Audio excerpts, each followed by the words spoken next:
Last week, we started talking about tom sounds and about different ways to tune a tom to get a sort of a different feel and spark your imagination. And this week, we are starting our series about toms the same way we started this channel, with a sort of overall basic tuning system for getting your toms to sound good.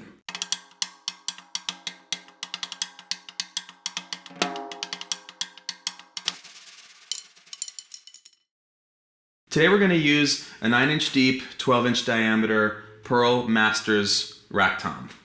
And over the course of this, we're going to change the heads. We're going to talk about a couple of different pitch ratios between the two heads. And we're also going to touch on suspension mounting versus setting it on a snare stand and what that's going to do for the sound. First things first, the heads that are on this drum are in pretty good condition, but just for the sake of the listener and everything else, I want to change them to fresh heads.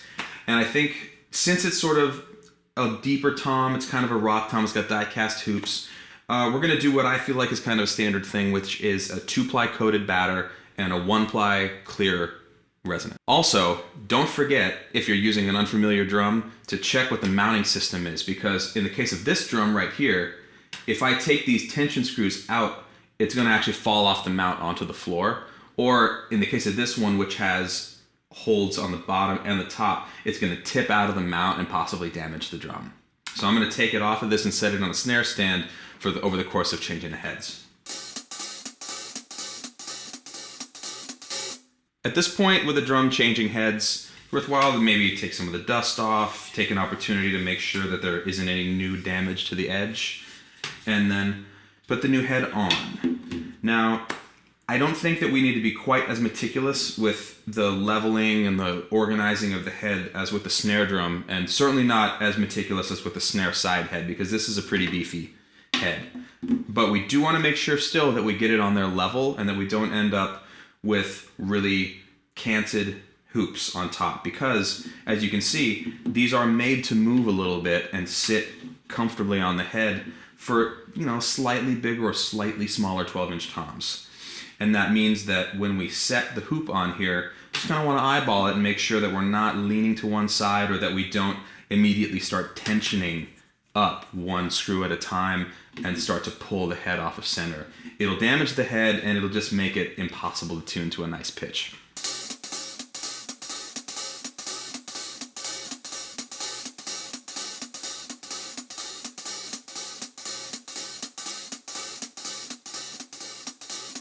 Tuning up a tom is the same as any other drum. I want to start with getting the same pitch at each of the lugs, but I'm also being careful not to over-tension the head and take it into a higher range than I would be using it for, because I want to get a good sound in the range that I'm intending to use this drum with this head for.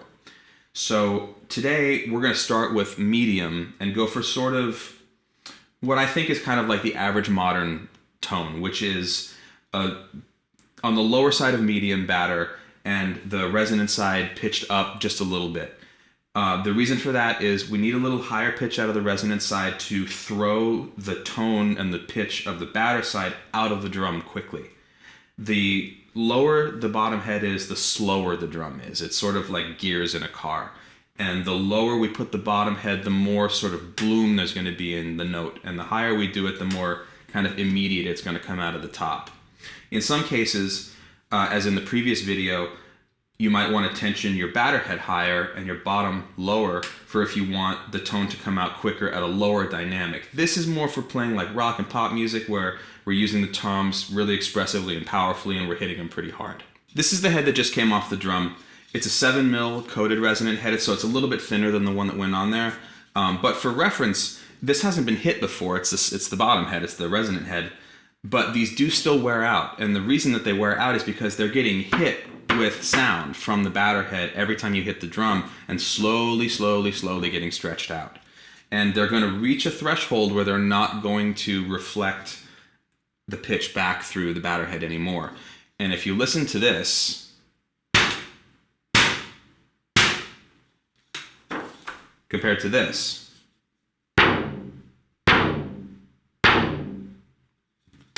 this has tone, and that used to have tone, and it doesn't anymore. And what a lot of people do, I do this sometimes, is I write the date on the resonant head that I put it on there.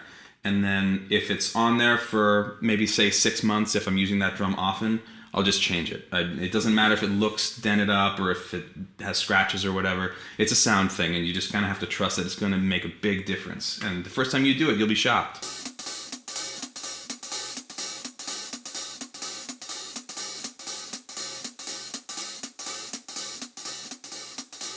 Usually I'll use my fingers to get to finger tight with these.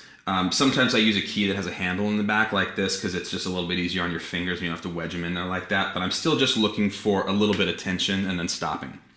Now, we talked a minute ago about differential of pitch between the top head and the bottom head. I'm not going to worry about that yet. I'm just going to get the bottom head in tune with itself the same as I did with the first one. And then we're going to figure out how to reach a pitch ratio that gives us a sound that we're looking for.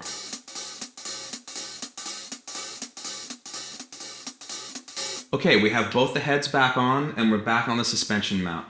Each head is cleared, which means it is in tune with itself. We haven't really gotten into how they're going to interact with each other yet, but the batter head is one pitch, and the resonant head is also one pitch.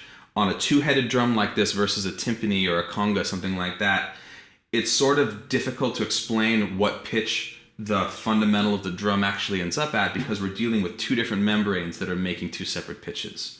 Right now, the differential between them is about a whole step or 2 half steps. You can think of it as the interval in happy birthday when you say the word happy birthday.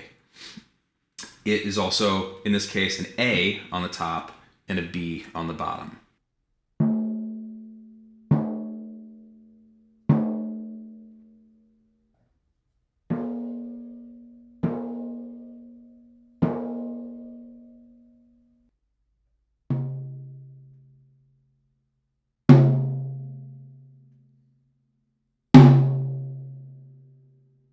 This is a good sound. It's resonant. It works at low dynamics and high dynamics. It's actually pretty loud tuned in this range right in front of me. With this kind of head with a 2-ply coated, this is the sort of thing I would use for playing very hard in live situations where I still want some attack, not going all the way to a hydraulic head or something with a muffling ring around it.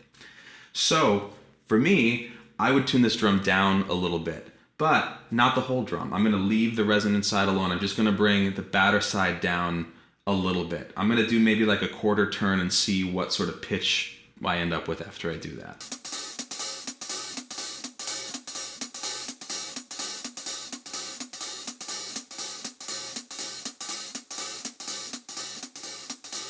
All right, now we've gone down a quarter turn on all the lugs, and then I spent a little time bringing them all back up to even the pitch out and to make sure that we weren't holding any extra tension at any of the lugs.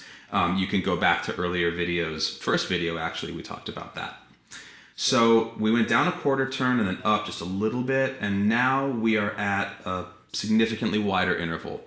We left this head alone, this one has gone down, and now we are at a perfect fourth, which intervallically you can think of as the first stanza of Here Comes the Bride.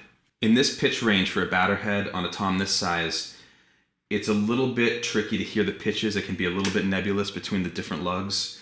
And I kind of think that's okay because this sort of tuning, you're probably playing pretty hard and there are not a lot of high overtones jumping out of the drum that are going to kind of display any dissonance between the lugs.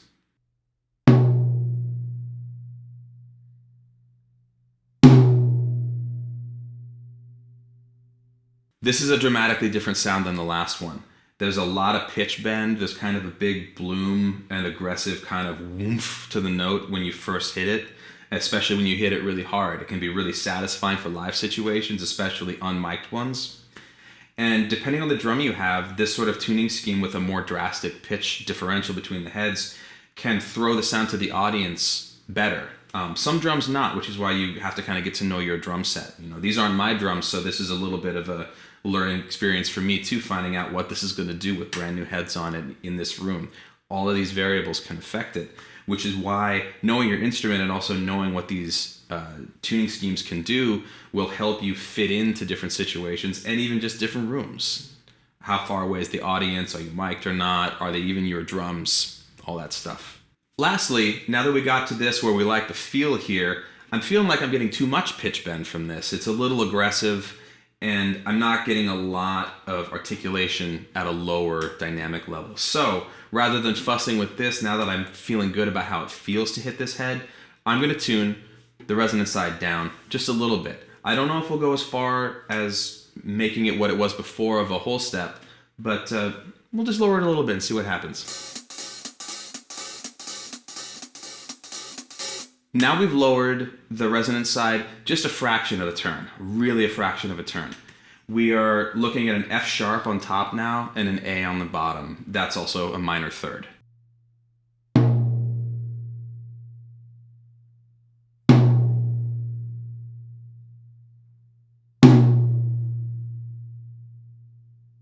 Okay, that's really wide open. It sounds nice, and it sounds good quiet. It sounds good loud. So I think we'll leave this one in this tuning for now. This feels like a sort of nice low to middle ground.